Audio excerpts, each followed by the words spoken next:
BD news. राजधानी भोपाल के कोलार थाना क्षेत्र में मानव अंग मिलने से सनसनी फैल गई है। पुलिस को एक निर्माणाधीन मकान के बेसमेंट से एक पैर और दूसरे पैर की हड्डी और एक हाथ की हड्डी मिली है कि जो कि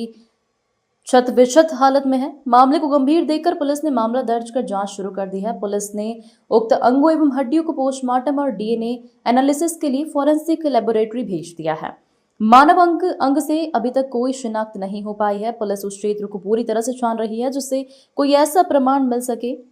कि अंग मानव की पहचान हो सके। पुलिस आसपास के क्षेत्र में पूछताछ कर रही है। साथ ही पुलिस भोपाल से लगे क्षेत्रों में भी जानकारी जुटा रही है। साथ ही आसपास के लगे सीसीटीवी कैमरों को खंगालने में लगी हुई है।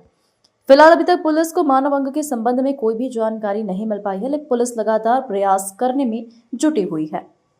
ये 7 तारीख को घटना हुई थी। ये पुलिस हाउसिंग सोसाइटी है, वहाँ पर इस तरह की कोलार में घटना सामने आई थी, जहाँ पर कुछ बच्चों ने देखा कि वहाँ पर किसी एक बोरी थी और बोरी में जब उन्होंने लात मारी होगी खेलते खेलते, तो वहाँ पे जो पैर का एक टुकड़ा था, वो पैर का टुकड़ा वहाँ पे जो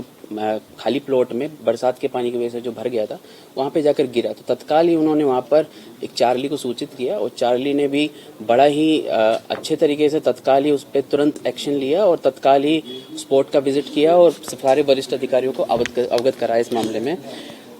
तत्काल फिर हमने पंप से वहाँ पर पानी निकलवाया और जो एक बोरा था उसमें हमको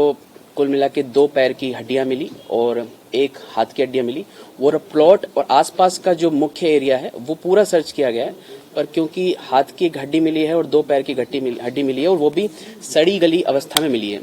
उसका अगले दिन जब पीएम कराने के लिए भेजा गया, मेडिको लीगल एनालिसिस के लिए भेजा गया, तो क्योंकि उसकी अवस्था इतनी बेकार थी और जो मुख्य हड्डियां होती है जिनसे आप एज और सेक्स डिटरमिन कर सकते हैं, वो क्योंकि अवेलेबल नहीं थी, इस वजह से मुख्य रूप से तो उन्होंने कुछ फाइनल रिपोर्ट अभी तक दी नहीं है, लेकिन अभी वर्तमान में उन्होंने ये बताया कि ये पक्का ही एक वयस्क का, जो चर्चा के दौरान पता लगा है कि एक वयस्क का ये शरीर है जिसकी हड्डियां हैं ये, और जो सेक्स डिटर्मिनेशन के लिए हमने डीएनए रिपोर्ट के लिए भेजा, उसके बाद सेक्स डिटरमाइन हो पाएगा इसमें। सर, एक पर्स मिला था उसमें? नहीं, पर्स नहीं मिला था, एक थैली टाइप मिला था, उसको भी वेरीफाई कर लिया गया, उसमें इस तरह के कोई तथ्य सामने। ये 1 महीने, कम से कम 1 महीने पुरानी बॉडी है, तो इस वजह से क्योंकि इतनी सड़ी गली अवस्था में तो चीजें डिटरमाइन करने में बड़ी इश्यू आ रहे हैं। सीसीटीवी लगभग 30 से ज्यादा खंगाले जा चुके हैं। प्रॉपर एक टीम बनी हुई है, लगभग 5-6 लोगों की टीम बनी हुई है, वो लगातार सीसीटीवी खंगाल रहे हैं, क्योंकि 2 महीने का समय, 1.5-2 महीने का समय हम मान सकते हैं प्रारंभिक तौर पर, क्योंकि फाइनल रिपोर्ट अभी तक नहीं हमारे पास,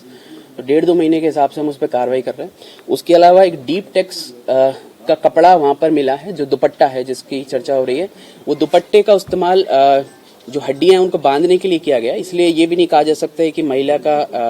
ये शव था या फिर ये पुरुष का शव था। उस डीप टेक्स के कपड़े के आधार पर भी, क्योंकि ये ऑनलाइन भी डिलीवर करते हैं, तो हम पूरा मध्य प्रदेश में जहां जहां पे डिलीवर हुए हैं, स्पेशली भोपाल और जो आसपास के इलाके हैं, रायसेन हो गया, सीहोर हो गया, वो जो कोलार के आसपास के एरिया, वहां पर भी डिलीवर, जिसपे उस तरह का कपड़ा हम कहीं से डिलीवर ऑनलाइन हुआ या फिर यहाँ के जो रिटेलर्स हैं या होलसेल में जो लोग माल खरीदते हैं, तो हो सकता है कि ऑफलाइन खरीदा हो, तो एक इस एंगल से भी हम जांच करने का प्रयास कर रहे हैं। साथ में क्योंकि पूरा शरीर रिकवर नहीं किया गया है और बहुत ही इंपॉर्टेंट है कि पूरी बॉडी आइडेंटिफाई हो,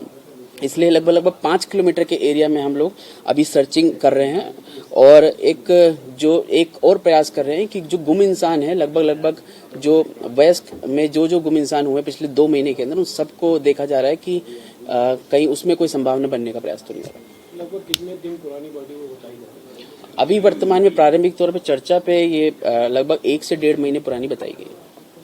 पर स्पष्ट रूप